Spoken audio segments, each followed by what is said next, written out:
Welcome to Mount Enon Missionary Baptist Church, located at 1501 West Dr. Martin Luther King Jr. Way, Dayton, Ohio, 45402. Pastor Corey J. Pruitt. Our phone number is 937-222-0867. Our website is mountenonbaptist.org, where you can watch our Sunday morning services and other services on live stream. Like us on Facebook. Our motto is, because we care, we share. On the behalf of Pastor Corey J. Pruitt and the Mount Enon Church family, we say,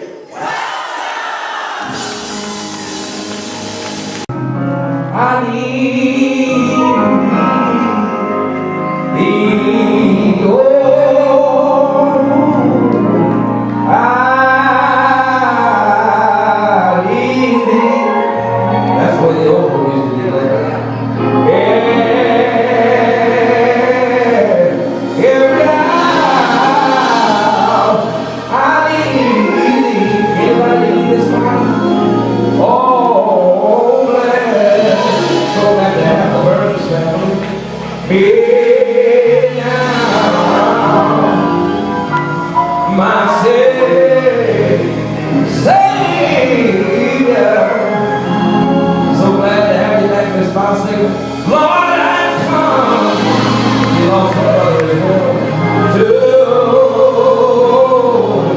To thee, I need. Come and help me. Yeah, oh, somebody else got it. I need. Oh, that's where you got feeling. That's it.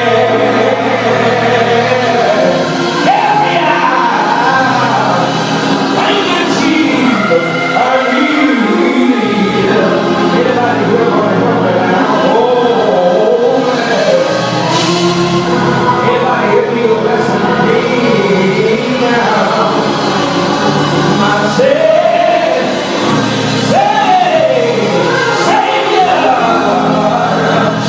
Oh, Lord,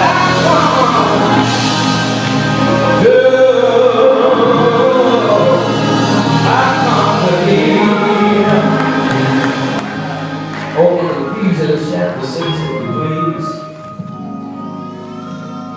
At verses 14 and 15. We talked about at the beginning of this text that we were in a battle. We talked about the details of getting ready to rumble. One thing you need to know is that when you are in battle with the enemy, he does not fight fair. But one thing that is a benefit that we have, he doesn't fight fair, but he doesn't have any new tricks. We have the ability to capitalize on the dynamics of our opponent. And in capitalizing on such activity, we have the ability, those of you who are in the spiritual war, you need to understand that this is not an easy task. There are things you have to endure, things you have to go through, people you have to endure. Say amen to that. We're praying this morning for the Shiloh family. The devil is a liar and he's defeated. God will not allow the enemy to destroy his work. Come on, say amen. Those of you who are here from Shiloh, we want to pray with you later as well, because we do be in some difficult places. Say amen, amen. But because God is still on the throne, we pray for our brothers while they're going through. Oh yeah, because if you keep living, your time will come where you'll have your moments of difficulty. But it says there, and especially to those of you who are here, he says, stand therefore, having your loins girded about with truth, and having on the breastplate of righteousness, and your feet shod with the preparation of the gospel of peace. I want to talk to you just for a few moments about being dressed for success. Tell the neighbors and neighbors, if you want to get anywhere, you got to be dressed for success. All right. Come on, don't be mean. Tell somebody, tell them you got to be dressed for success. The Bible describes Satan in a number of ways.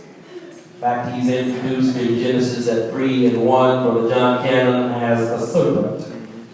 Peter calls him our adversary and compares him, Deacon Marshall Gray, to a roaring lion on the prowl. At 1 Peter chapter 5 and verse 8. And Paul further describes him as the God of this world and an angel of light. Can I get a witness here? Jesus called him a murderer. Can I get a witness?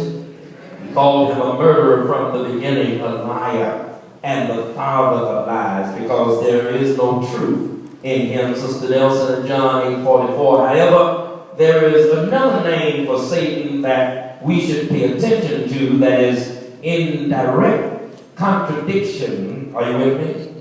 To who Jesus actually is in our lives. All right.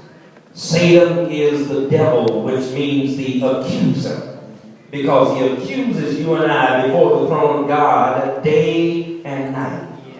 Am I right about it? Jesus Christ is called our advocate because he sits at the right hand of the Father, making intercession for you and I day and night. Am I right about it? And in the courtroom of heaven, Brother Reese, Satan is the prosecutor and Jesus is the defense. We are given an opportunity to see this scene played out in Zechariah chapter 3, where Joshua the high priest stands before God and Satan the accuser stands next to him to prosecute him. However, the Lord the advocate rebukes Satan and restores Joshua, but the question is, on what grounds was Satan prosecuting Joshua? Satan's accusations was that Joshua was standing before the Lord in filthy clothes, because his clothes represent his character. So to restore Joshua, God had to change his clothes or to change his character at chapter 3 verses 1 through 7 in Zechariah, if you will. So Paul in Ephesians chapter 6, being aware of the fact that the disciple who is fixed in his doctrine and faithful in his duty will face frequent disputes with the devil, makes it clear that the enemy desires to attack our character. Somebody shout character. He tries to attack our character, and guess what he does? He makes a special effort to amplify our areas of weakness. I said he makes a special effort to amplify those areas in our lives of weakness. Can I get a witness here? One thing you need to know, that this is why Paul admonishes us at chapter 4 and verse 27 that we should give no place to the devil. Can I get a witness here? And the way that this is accomplished is that we got to put on the whole armor of God. Can I get a witness here? I said we got to put on the whole armor of God. This text gives us at least 3 articles of clothing that we should have on if we're going to be dressed for success in spiritual warfare. Y'all got time? First of all, he says, number 1, when you put on the belt of realness, you are dressing for success. Somebody say the belt of realness. And 14b, if you will, he talks about it. The Apostle Paul lists the different pieces of our wardrobe in the order in which they would be put on. And the first item to be put on is very significant, though it seems unimportant. The King James uses the phrase, loins girt about with truth. In the Greek, the term gird about paints the picture of a person preparing to go to work or on a journey, or in this case, he's preparing to go to battle. To make sure he had freedom to move, he would take the loose ends of his garments and tuck them down, are y'all with me here, into the leather belt or on his waist. Only then would he be considered prepared. As Christian soldiers, we are encouraged to gird ourselves about or wrap ourselves with truth. Somebody say truth. Everything else is held together by the belt of truth. And our success in spiritual warfare is determined by our willingness to acknowledge and accept the truth about our own circumstances.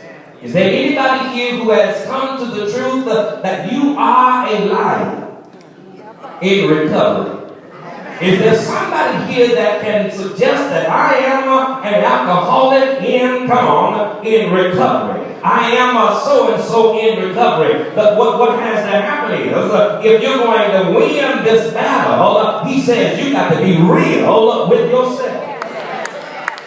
He says if you're going to defeat the devil, he says you can't lie along with him. Have I witnessed here? That's one of the reasons why every Sunday you show up. You ought to come with open arms and your heart already ready to confess that I am.